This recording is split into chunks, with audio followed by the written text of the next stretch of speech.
Dan insya-Allah moga-moga kita dapat istiqamah dalam suasana yang walaupun terpaksa beratur, Nabi suhu dan sebagainya. Bila ada peluang untuk berjemaah dengan kita, lepaskan peluang untuk berjemaah di masjid dan juga suam, kerana itu merupakan suatu keutamaan dalam kehidupan kita, dan itu merupakan sifat dan ciri orang yang beriman kepada Allah Ta'ala. Kadang-kadang ada orang pertikai suasana soft dan sebagainya. Ada orang dia tak terima, dia kata mana ada soft macam ni. Banyaklah jawapan-jawapan yang diberikan. Saya tak nak ulanglah benda macam tu. Jadi apapun, tuan-tuan yang dirahmati Allah, malam ni saya ingat kita nak sambunglah kuliah kita yang terhenti sejak beberapa bulan. Sejak bulan 3 terhenti, dan insya-Allah kita nak sambung. Kita menggunakan kitab Syama'il Muhammadiyah. Kitab Syama'il Muhammadiyah yang menceritakan tentang perawakan Rasulullah SAW. Dan sebagaimana biasa juga, bagi sesiapa yang mempunyai sebarang persoalan, anda boleh mengemukakan persoalan anda kepada saya melalui WhatsApp ataupun mesej SMS ataupun WhatsApp ke talian 019-324-1364. Saya ulang sekali lagi, siapa-siapa yang ada soalan, apa-apa soalan, sama ada yang berkaitan dengan tajuk ataupun di luar tajuk pun dibenarkan. Jadi siapa-siapa ada soalan, anda boleh mengemukakan soalan anda kepada saya di talian 019-324-1364. Jadi diumumkan dengan rasminya bahawa talian dibuka sekarang. So tuan-tuan boleh hantar soalan, insya-Allah. Baik, kita nak sambung perbincangan kita hadis yang ke-9. Jabir bin Samurah berkata, kana Rasulullah sallallahu alaihi wasallam tali'al fami ashkal al-'ainain manhusal al-aqil. Rasulullah adalah seorang yang mempunyai mulut yang lebar, bermata lebar dan bertumit nipis. Mata lebar ni maknanya mata cantik lah, ya, mata cantik, dan tumitnya nipis. Qala Syu'bah qultu li Simakin ma dhali'ul fam qala wasi'ul fam. Syu'bah berkata, aku bertanya kepada Simak, apa yang dimaksudkan dengan mulut yang lebar? Maka beliau menyatakan maksud mulut lebar itu wasi'ul fam, iaitu bentuk mulutnya besar, iaitu seimbang dengan bentuk wajahnya. Nak menggambarkan kecantikan Nabi SAW. Maknanya perawakan Nabi itu, wajah Nabi itu sangat-sangat cantik yang tidak dapat ditandingi oleh sesiapa. Dan aku bertanya lagi, dia kata qultu ma ashkalul ainain, apa dimaksudkan dengan bermata lebar? Qala tawilu syaqil ain. Simak menjawab, belahan matanya panjang, belahan mata ni itu panjang. Lalu dia kata lagi, qultu ma manhusul aqib? Qala qalil lahmil aqib. Aku bertanya lagi, apa yang dimaksudkan dengan bertumit nipis? Hadis tadi sebutkan mulut lebar, mata lebar, tumit nipis. Aku ditanya satu-satu apa maksudnya. Maka Simak menjawab, daging tumitnya sedikit, dia tak pejal, dia tak tebal, dia sedikit.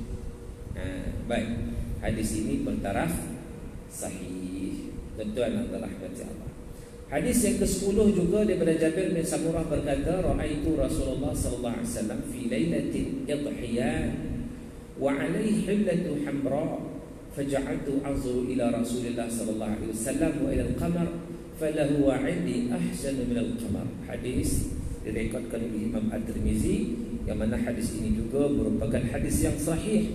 Maksudnya, kata Jabir, dia kata, aku melihat Rasulullah SAW pada suatu malam yang diterangi bulan purnama. Aku tengok Nabi di bawah sinaran bulan purnama, mana cahaya bulan itu. Pada waktu itu baginda memakai pakaian warna merah. Aku memandang baginda dan bulan silih berganti. Aku tengok bulan, aku tengok Nabi. Aku tengok bulan, aku tengok Nabi. Menurutku baginda lebih indah daripada bulan purnama. Baik, ada dua benda di sini daripada hadis ini. Yang pertama, keindahan dan kecantikan Nabi. Orang bila sebut bulan ni memang comel, cantik lah. Tahu laksana bulan. Nak abang apa? Kau ni memang cantik lah. Bulan itu dia simbol kepada kecantikan dalam konteks bahasa. Lepas tu kalau orang kata kau ni umpama bulan, oh comel. Memang comel. Sebab itu bila sahabat Jabir ni dia kata dia tengok Nabi, dia tengok bulan, dah dia kata aku tengok Nabi lebih comel daripada bulan. Nak gambarkan kita kepada apa? Comel Nabi. Islam bagi contoh macam ni nak faham. Kalau kita kata Zaid, nama orang Zaid. Kalau orang Arab dia rajin bagi contoh Zaid. Nama Zaid, qama Zaid, berdiri Zaid. Zaid lah tak apa. Zaid berani macam singa. Maknanya betul-betul yang lebih berani Zaid ke singa? Betul-betul kalau kita kata Zaid ni berani macam singa, betul-betulnya yang lebih berani siapa? Zaid ke singa? Mentang-mentang tutup muka, apa kena jawab langsung? Jawablah. Zaid ke singa? Tak sama. Tak sama. Zaid berani macam singa. Tak sama. Tak sama. Nampaknya bahawa yang lebih berani itu adalah singa. Tetapi kehebatan Zaid berani macam singa. Kita umpamakan Zaid dengan sesuatu yang memang diiktiraf keberaniannya. Singa ni memang tak ragu lah, dia memang berani. Berani cara dia lah, dia singa kan, Raja Rimba.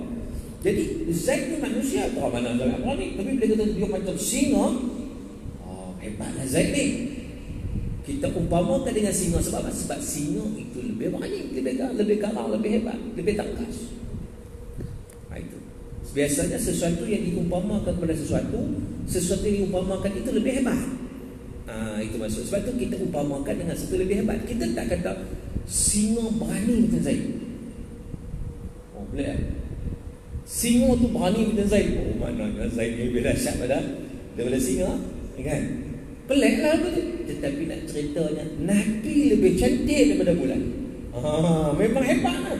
Biasanya yang kata Nabi macam bulan, okeylah kau macam bulan, biasalah, pujian yang biasa.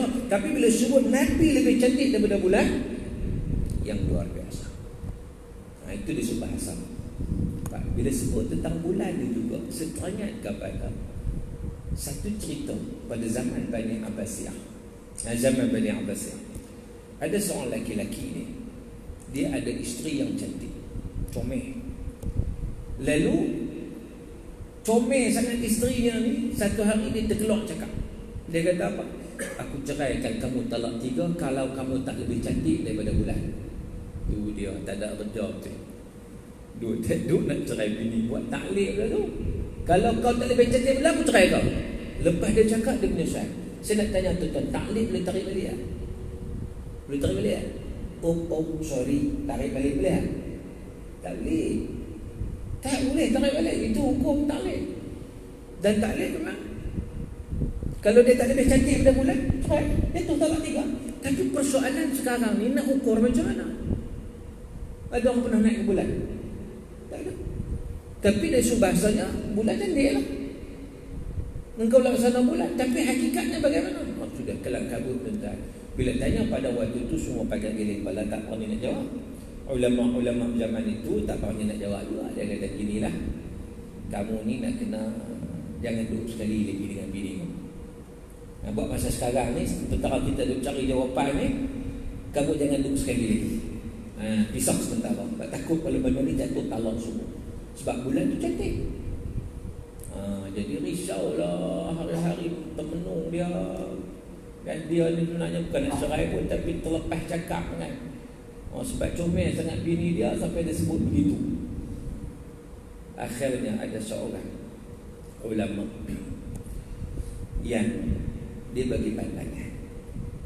Ini cerita ni disebut dalam Tafsir Al-Munir oleh Syekh Dr. Wahbah Suhaili. Ada terbuka tu rumah. Ketika mana mengulas surah At-Tin, syarat dalam surah At-Tin tu dia cerita. Cerita tentang ada seorang ulama ni, dia kata apa? Okey, dia kata saya bagi pandangan. Pandangan saya adalah tak ada talak. Apa dia punya argument dia? Apa hujah dia? Kata dalam mesti ada hujah dia. Hujahnya ialah memang isteri kamu lebih cantik daripada bulan. Bukti? Buktinya sebab dari bahasanya bulan tu lebih cantik. Buktinya ayat Quran, iaitu laqad khalaqnal insan fi ahsani taqwim. Surah Al-Jin lah. Kata Allah Subhanahu wa taala, sesungguhnya kami ciptakan manusia itu dengan sebaik-baik kejadian, secantik-cantik kejadian. Maknanya manusia ni paling baik, manusia paling hebat, manusia paling cantik. Jadi itu yang kata manusia ni dia lebih baik daripada semua sekali, termasuklah bulan, matahari, apa semua. Dengan beristinbatkan ayat Quran ni, dia kata kamu selamat. Alhamdulillah, tarik nafas lega lah, dia kata nasib baik. Kan ada juga orang terbaik macam ni, so selamatlah. Selamat. Jadi lain kali jangan lupa pandai buat taklid ikut suka lagu tu, jangan bahaya. Taklid pula bukan satu, 3 lah tuan. Naya betul. Kan? Baik, tuan-tuan dan rahmat Allah Subhanahu wa taala sekalian. Ada soalan yang masuk pada saya ni, saya jawab dulu soalan sebelum kita teruskan. Salam Ustaz, kira-kira 50 tahun lalu mak saya mengandungkan saya. Okey. Dia meninggal puasa selama sebulan. Beliau meninggal puasa selama sebulan, maka dia meninggalkan puasa lah. Beliau masih hidup. Okey, apakah yang patut dilakukan? Okey, 50 tahun dulu ketika mengandung, mana hak bertanya ni umur 50 lah. Kan? Waktu tu mak dia tinggal puasa sebulan. Masa tu ya waktu ni tak tinggal dah. So nak buat macam mana sekarang ni? Nak buat macam mana? Qada lagi? Jawapannya kalau tanya saja cara tanya ni macam tak qada lagi lah. 50 tahun dah tak qada. Baik. Dia duk ada lagi? Duk ada lagi, tak apa. Duk ada lagi, maka bagi tahu kepada mak yang pertama, mak wajib qada. Kalau dia mampulah, kalau dia masih sihat lah. Kalau tak sihat tu contoh lain. Kalau tak sihat ni makna orang sakit tua apa semua, dia memang tak perlu nak puasa, tak boleh, dia biar pidiah aja. Tapi dalam konteks kalau dia masih lagi boleh untuk berpuasa, maka dia kena qada selama 30. Kalau sebulan 30 hari, kita andaikan dia puasa dulu 9 atau 30, habis 30 dah senang. Kita bukan nak ingat 50 tu lepas berapa hari. So kita kata 30 hari qada. 30 hari dia fidyah kena ada. Ia boleh kerana dia cuai dan alpa, lama tinggal tak qada kan. Mana kesempatan nak qada tu ada, tapi tak qada, maka dia kena denda. Denda. Setiap 1 tahun itu satu fidyah. Ada 2 pandangan ulama di sini. Fidyah itu berganda ataupun tidak. Khilaf di kalangan ulama. Ini ijtihad, benar ni ijtihad. Bila ijtihad ni ada khilaf lah. Hatta mazhab Syafi'i, saya sebutnya mazhab Syafi'i sudah khilaf. Kita sebut mazhab lain, mazhab Syafi'i khilaf. Khilaf antara berganda dan tidak berganda. Kalau yang B tak berganda, maknanya cukup dia bayar 30 tahun, 30 hari, maknanya sehari secupak 30 cupak. 1 cupak RM2. Kalau negeri lain, kalau wilayah dia RM4, akan dihilang 4 kali 3 120 kalau ikut nilai dia. Makna pandangan yang menyatakan tidak berganda cukup memadai. Dia bayar 1 puasa tu tak kena ganti. Kemudian untuk 30 hari itu 30 cupak. So 30 hari qada, 30 cupak ataupun nilainya. Itu saja. Itu satu pandangan. Satu pandangan yang kedua menyatakan yang pertama kena qada 30 hari, yang kedua 50 tahun punya kena fidyahnya 30 kali 50. Berapa? 1,500. Kali ambil murah RM2 sebab RM3,000. Kena bayar fidyah RM3,000. Itu kalau nak kira pandangan yang berganda. Cupak itu mengikut tahun. Jadi ikut kemampuan lah tuan-tuan. Boleh mana-mana istihad ni, mana-mana kita boleh pakai. Yang pentingnya adalah kita qada. Baik. Kalau memang dah tak mampu qada pun tak mampu, maka bayar fidyah sajalah. Itu macam mana kan? Itu moga-moga dapat menyelesaikan ataupun menjawab persoalan yang dikemukakan. Baik Ustaz, apa hukum menonton filem cetak rompak? Baik, menonton filem tu sendiri kena tengok filem tu okey ke tak okey. Lalai ke tak lalai.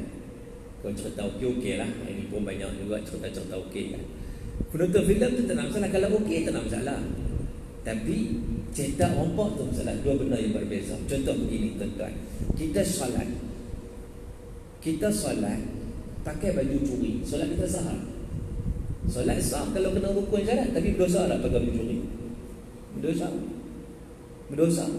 Kerana berdosa sebab apa? Sebab baju tu curi. Tapi solat sah.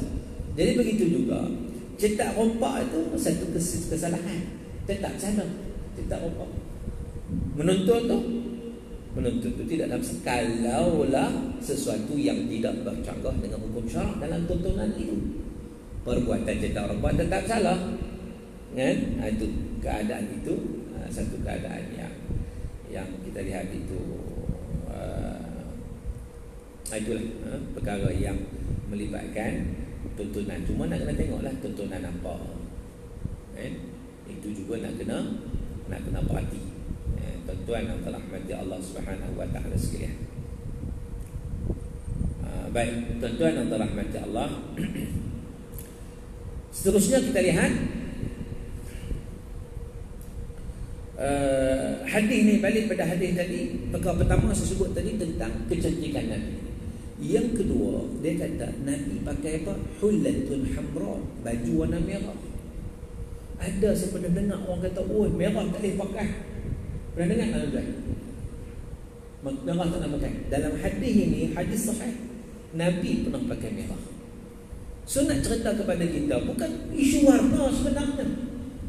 Bukan isu warna buat pakaian ni. Setiap orang dia ada keinginan dia tersendiri. Ada suka pakai merah, ada suka pakai warna biru, ada suka pakai warna hijau. Tak kisah warna apa sekalipun, itu mengikut kesukaan masing-masing. Tidak ada larangan. Ni sampai kata tak boleh Nabi lama pakai merah, Nabi pun nak pakai merah. Macam juga pakai cincin. Orang kata, oh Nabi tak pakai cincin macam ni. Itu kebiasaan Nabi. Memang Nabi tak pakai cincin macam ni. Lah hadis nanti kita akan jumpa Nabi pakai cincin macam mana. Kan? Nabi pakai kelingking. Tetapi bab ni tak ada masalah kalau kita nak pakai macam ni pun. Sebab itu ada sahabat-sahabat yang pakai berbeza dengan Nabi. Sebab apa? Sebab itu melibatkan satu bentuk kebiasaan dan kesukaan. Dia ada benda-benda yang kita kata hadis yang melibatkan benda-benda yang tabiat Nabi. Ada benda-benda melibatkan syariat. Itu dua benda yang berbeza. Kita nak kena ikut syariat. Tabiat ni kita boleh ikut. Kalau kita nak ikut sunnah Nabi, dapat pahala lah. Tapi kalau kita selesa nak pakai baju sesuatu yang tak sama dengan Nabi pun tidak ada masalah. Asalkan tutup aurat dengan sempurna. Jadi dalam hadis ini cerita Nabi pernah pakai merah. Jadi tak ada isu lah orang kata merah tak boleh pakai, kuning tak boleh pakai, macam-macam. Bak warna ni tuan-tuan dia open. Dia mengikut kesesuaian, kesukaan masing-masing. Baik tuan-tuan. Ya. Kaitan dengan zikir juga ada di soalan. Zikir. Zikir kita Allah. Apa pandangan Ustaz? Apa pandangan Ustaz? Baik, pandangan saya berpegang kepada kebanyakan pandangan ulama yang membenarkan. Sebab benda ini memang terdapat khilaf sedikit di kalangan ulama. Ada khilaf, ada yang menyatakan tak boleh. Tetapi kebanyakan ulama termasuk Al-Imam Al-Ghazali menyatakan boleh. Jadi para ulama yang berpandangan begitu, bukanlah makna pandangan mereka itu kita kata berdasarkan kepada hawa nafsu, tidak. Tetapi cara mereka mengistimbahkan ayat Quran, cara mereka mengistimbahkan hadis Nabi SAW. Jadi maknanya di situ saya berpegang kepada pandangan tersebut. Bagi saya tidak ada masalah untuk kita menyebut Allah, Allah, Allah dan seumpamanya. Baik. Walaupun kalau kadang ada orang dia kata saya lebih prefer kita sebut subhanallah, ya tak ada masalah. Nak kata itu lebih baik tak ada masalah, tapi jangan melarang benda yang bukan qat'i, benda yang khilaf di kalangan ulama. Ni tak boleh sebut Allah, tak boleh, bukan zikir. Tak kena. Tak kena lah macam tu. Itu yang kita kata, kalaulah kita berpegang pada satu pandangan, kita menyalahkan pandangan yang lain, itu nama dia ekstrim. Itu nama dia ekstrim. Ya. Jadi maknanya kita patut berlapang dada. Kalau kamu tak suka, tidak masalah, kamu amalkan sebagaimana yang kamu suka. Tetapi jangan menyalahkan orang yang berzikir. Ya Allah, kan ada orang buat zikir menjaga Ya Allah kan, Ya Allah, Ya Allah, menyeru nama Allah. Sebab Allah ni dia merupakan, ada yang panggil Ismul A'zam, nama yang paling besar, yang paling agung, yang nak menunjukkan kepada zat Allah Subhanahu wa taala. Baik. Tuan-tuan, sa'ala rajulun al-Barra' bin Azib. Ada seorang lelaki dia bertanya kepada Al-Barra' bin Azib. Barra' bin Azib ni juga merupakan sahabat Nabi sallallahu alaihi wasallam. Akana wajhu Rasulullah sallallahu alaihi wasallam mithla sayf. Dia kata, apakah wajah Rasulullah mesti seperti pedang? Saya pun tak faham macam mana dia maksud tu. Pedang tu nampak tajam lah, nampak mungkin nampak cengeng pun tak. Pedang kan dia tajam. Jadi dia kata, apakah wajah Rasulullah macam pedang? Pedang jadi kena nak hantar orang begitu. Maka qala la, sahabat Nabi yang kata Al-Barra' bin Azib tu, dia kata la, bukan. Nabi, muka Nabi tak macam pedang, bal mislal qamar, bahkan wajah baginda seperti bulan purnama. Nak cerita cantik lagi lah tu. Wajah Nabi seumpama bulan purnama. Dan ini juga merupakan hadis sahih yang diriwayatkan oleh Al-Imam Bukhari dan juga Imam At-Tirmizi. Jadi maknanya di situ menafikan, sebab kadang-kadang ada orang dia memang tak pernah berjumpa Nabi sallallahu alaihi wasallam. Golongan tabi'in maka tak jumpa Nabi, maka jumpa sahabat saja.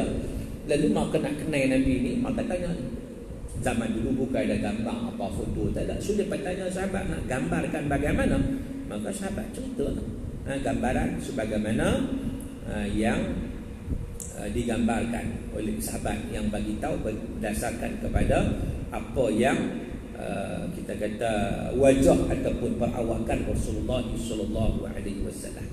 Sebab itu kalau kita tengok hadis-hadis yang berkaitan dengan perawakan Rasulullah ni, semuanya diceritakan oleh para sahabat Nabi sallallahu alaihi wasallam, orang yang berjumpa dengan Nabi sallallahu alaihi wasallam.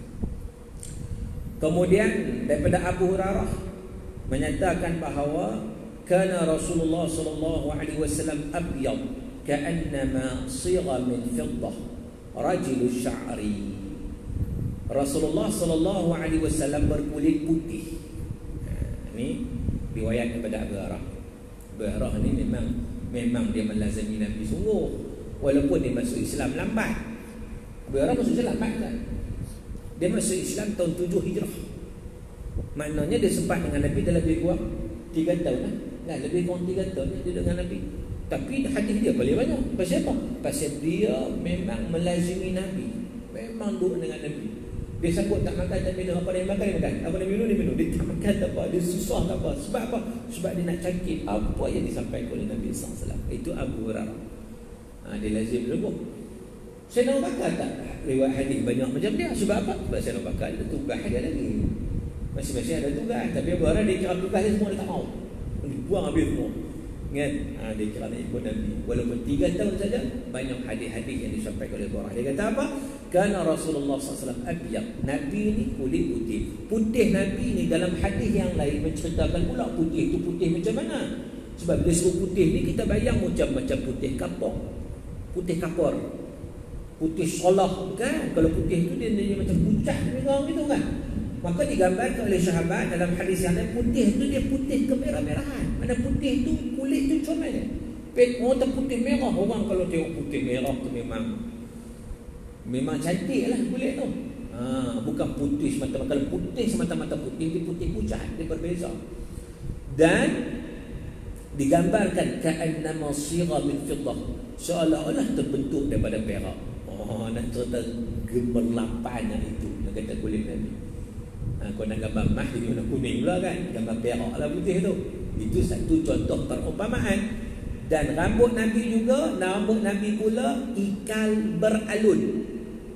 Rambut Nabi ikal mayang, orang panggil kan, ikal mayang, ikal yang beralun. Dia tak lurus sangat dan dia tak berketak-ketak sangat. Lurus ni dia saya lurus terus, tak ada langsung beralun pun, tak ada apa lurus. Ada orang dia jadi bulat dia ada. Dan rambut Nabi ikal mayang ataupun dia lurus dan beralun. Cantiklah. Kita kalau digambarkan dalam sastra, dia akan gambarkan mana ni. Kalau rambut ikal mayang beralun, itu cantik. Memang itu cantik rambut Nabi SAW. Sebab itu rambut Nabi panjang. Panjang tu pula kadang-kadang orang silap faham. Mentang-mentang MCO tuan-tuan PKP, dia panjang sungguh sampai lepas pada bau ni kan. Dia kata tak apa, aku ikut Nabi rambut panjang. Siapa kata memang Nabi rambut panjang, tapi tak pernah. Paling panjang pun ada orang kata mencecah bahu, ataupun tak lebih ni cuping telinga. Itu banyak yang menyatakan sedemikian. Dan panjang Nabi kemas, sikat elok cantik, bukan serabut. Ni kita ada hak panjang ni. Kononnya oleh kena pergi siap panjang, ikat rambut lagi, tonjang lagi. Ni apa cerita? Mana sunnah Nabi-nya? Tak ada pun. Tak kena mengena pun. Nabi pun tak ajak orang lelaki bertonjang kan. Bertonjang ni orang perempuan kan. Dia dah jadi meniru orang perempuan pula, jadi haram balik tuan-tuan. Sebab apa? Sebab dalam hadis yang direkodkan oleh Imam Bukhari daripada Anas, dia kata apa? Kana Rasulullah la'ana Rasulullah sallallahu alaihi wasallam al-mutashabbihin min ar-rijal bin nisa wal mutashabbihat min an-nisa bir rijal. Rasulullah laknat orang lelaki yang meniru perwatakan, perawakan perempuan. Dan Rasulullah laknat orang perempuan meniru perawakan, perwatakan lelaki. Antaranya jenis rambut panjang kau tengok belakang perempuan, kita nak perempuan, tak ada lelaki-lelaki. Lelaki-lelaki kalau rambut macam tu macam perempuan, dia kira sudah meniru perawakan, perwatakan perempuan. Perkara ini termasuk dalam larangan daripada Nabi SAW. So kita kok mana panjang pun, panjang laki-laki tak apalah. Kalau panjang tu cara urufnya kita tengok panjang macam nampak, ni nampak laki-laki yang kira okey lah. Tapi kalau panjang tu nampak, kita confuse laki ke perempuan, laki ke perempuan. Itu tak boleh. Itu tak boleh. Itu dah nampak macam dia sudah kita kata melampaui batas yang dihadkan ataupun yang melampaui batas-batas yang dibenarkan. Baik, tuan-tuan dan rahmati Allah Subhanahu wa taala sekalian, ada soalan masuk di sini. Ustaz nak tanya zakat fitrah, saya anak sulung lelaki, adik lelaki saya dah bayar zakat untuk mak saya. Adakah telah terlepas saya untuk bayar zakat bagi mak? Baik, yang pertama tengok tanggungan. Kalau mak dia memang tak ada pendapatan, maka dia nak bayar zakat untuk mak, tak ada masalah, seorang je, berapa ramai sangat. Zakat satu je. Begitu mak, saya bayar zakat mak. Siapa? Adik kata, okey, abang tak boleh bayar. Cukup satu. Tambahlah, bagi tahulah memang adik bayar, mak pun tahu kan. Jadi abang tu macam mana? Walaupun nak sulung, dia tak nak masalah sulung tak sulung. Dah dia nak bayar, tak apa, volunteer, no problem. Asalkan zakat bayar. So selesai masalah. Tak perlu dia rasa risau apa semua. Ustaz, adakah kita perlu membayar zakat emas yang disimpan dalam bentuk dinar, gulba dan sebagainya? Emas simpanan memang kena bayar zakat. Yang tak kena bayar zakat ni dalam mazhab Syafi'i adalah emas pakai. Itu untuk orang perempuan lah. Laki-laki mana bagi emas? Emas perhiasan untuk orang perempuan, itu tak apa, dia tak perlu bayar zakat. Tapi emas simpan dalam bentuk gulba ke, dalam bentuk apa ke, memang kena bayar zakat. Tapi ada kadar dia. Kalau 85 gram ke atas, kalau dia simpan gulba 50 gram saja, betul dia simpan, tak kena zakat. Sebab apa? Sebab dia tak sampai nisab. Tapi kalau dia simpan ni 50, ni 50, ni 100, cepat-cepat sekilo. Sekilo tuan-tuan memang kena zakat lah. Setiap tahun kena zakat. Setiap tahun. Zakat banyak mana? 2.5%. Tiap waktu. Di dalam Bible Ustaz yang warga emas tu pakai emas sebagai yang sekarang di sini pun penuh. Warga emas pakai emas. Sesuai lah warga emas. Kena zakat ke tak? Baik, sebenarnya Zakat mana iblis tu?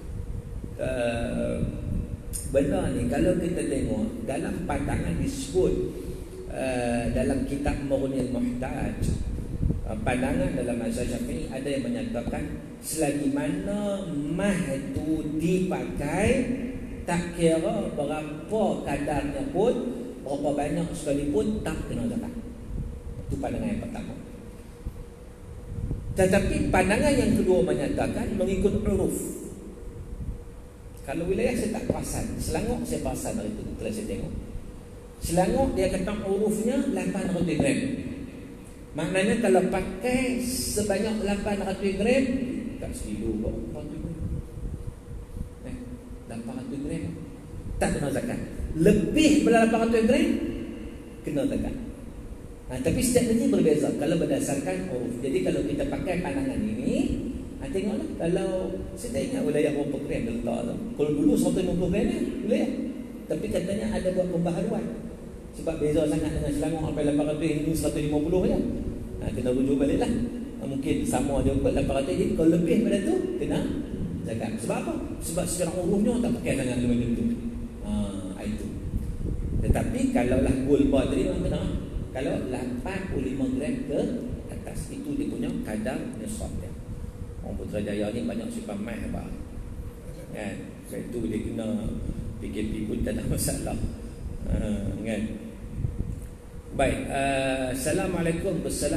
Saya ingin bertanya, biasanya setiap tahun di kampung ketika Aidil Adha saya akan korban seekor lembu. Tapi tahun ini disebabkan kekangan kewangan saya berhasrat untuk korban seekor kambing. Apakah boleh Ustaz? Tu tak boleh pula. Boleh lah. Kan? Seekor kambing. Dan kalau tak ada sangat pun, satu bahagian daripada lembu. Kambing tak adalah, kambing memang tak ada bahagian. Saya seekor tu je. Tapi lembu ada 7 bahagian. Tapi kalaulah satu bahagian lembu, baik dia buat kambing. Dia mampu seekor kambing. Okey, buat seekor kambing. Tak ada masalah. Boleh. Jika boleh, berapa usia kambing yang boleh dikorban? Usia kambing yang boleh korban 2 tahun. 2 tahun. Kalau biri-biri setahun ke atas. Kalau kambing 2 tahun ke atas. Ataupun kalau biri-biri 6 bulan tapi sudah bersalin gigi. Ni tuan-tuan kena tanya orang belah kambing. Dia lebih tahu lah. Tuan-tuan agak-agak bila dia tengok tu tahu tak tahu apa. Tak tahu. Abang dia saya nak buat hak korban. Dia bagi lagi 2 tahun ke atas. Itu dia punya usia dia. Okey.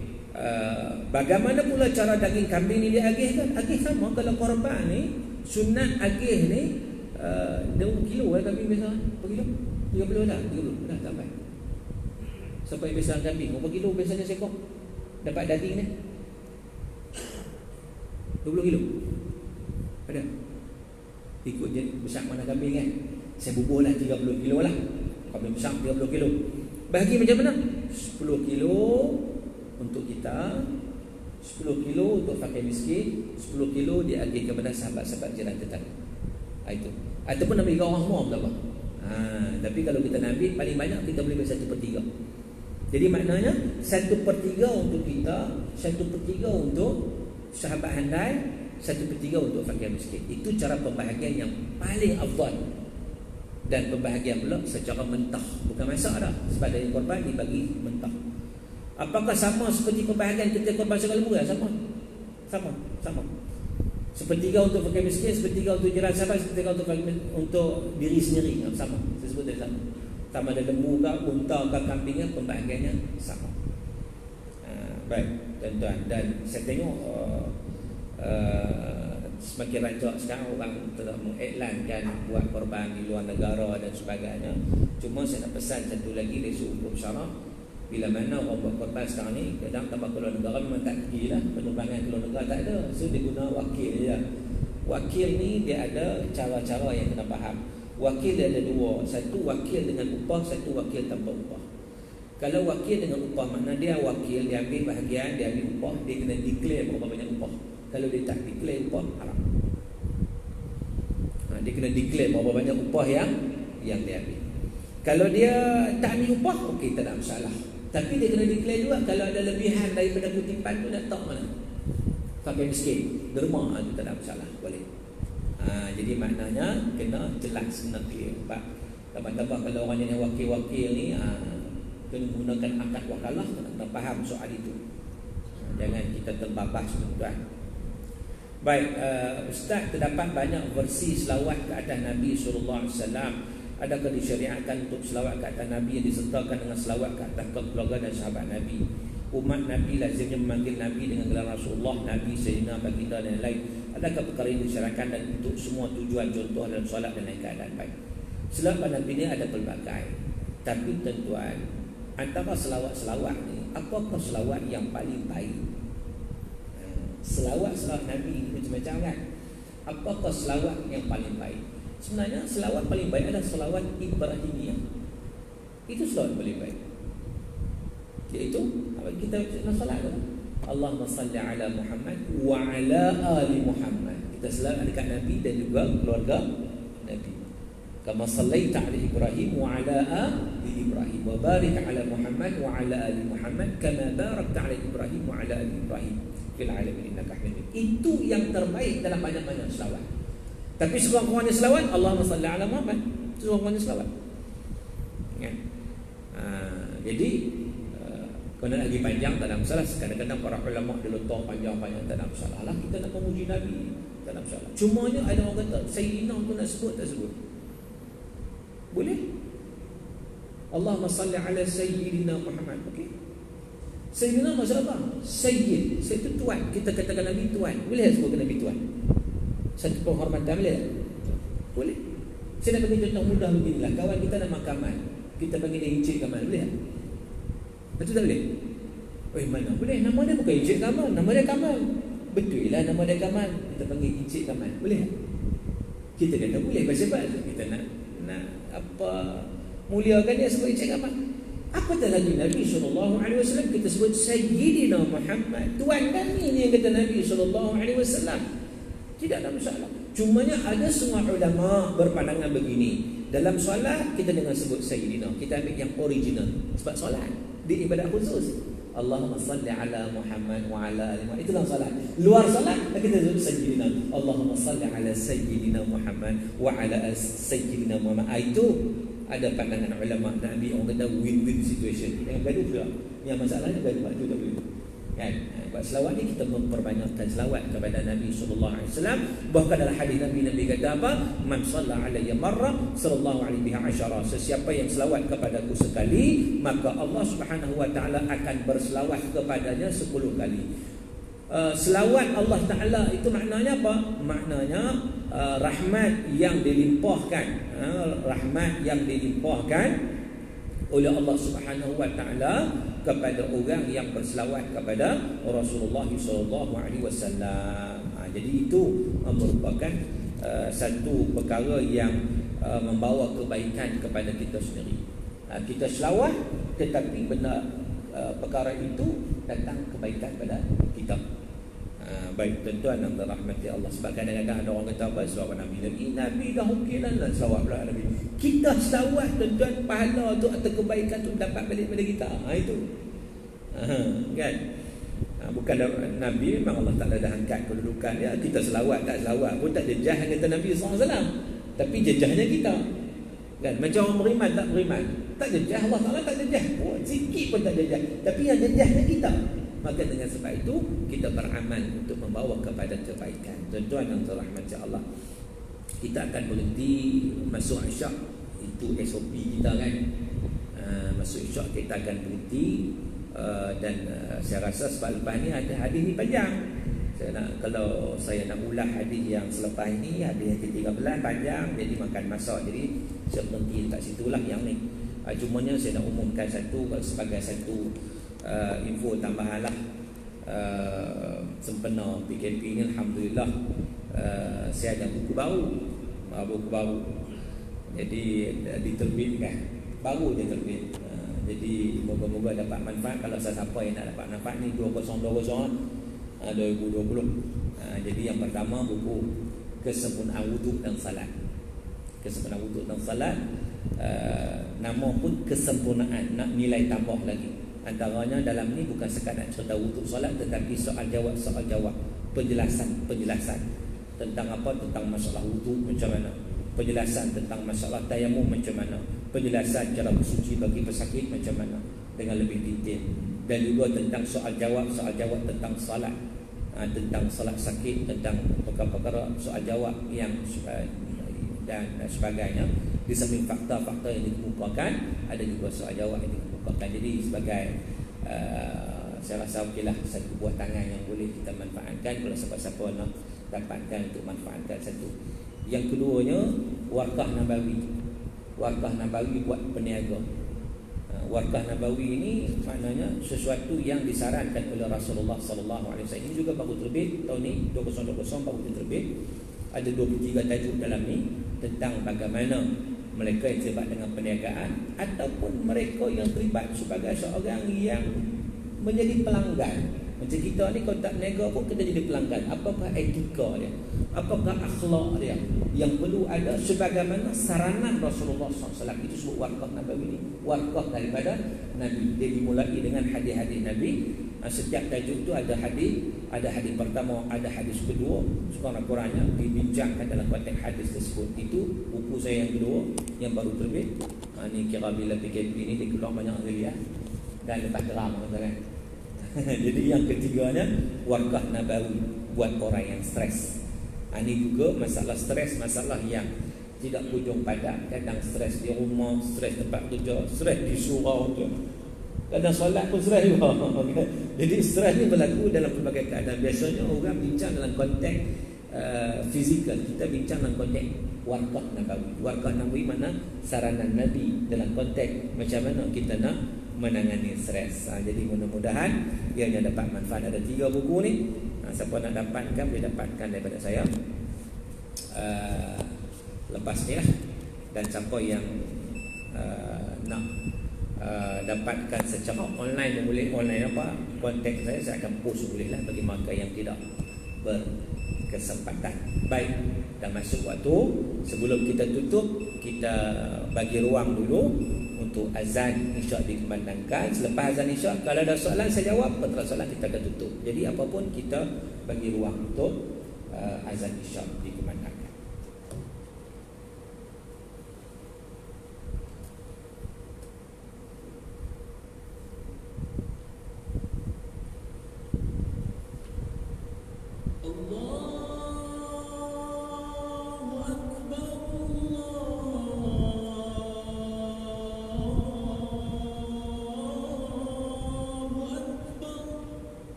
Baik tuan-tuan muslimin dan muslimat yang dirahmati Allah.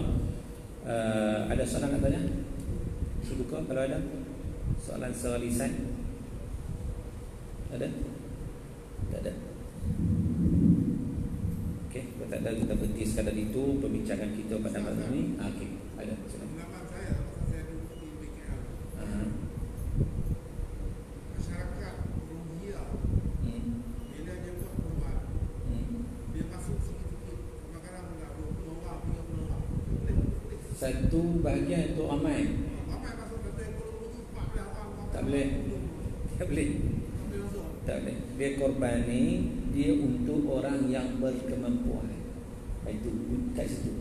Jadi kalau tak mampu, nak kena kumpul-kumpul ramai baru mampu, itu tak berkemampuan nama dia. Sebab itu sekurang-kurangnya seorang satu bahagian.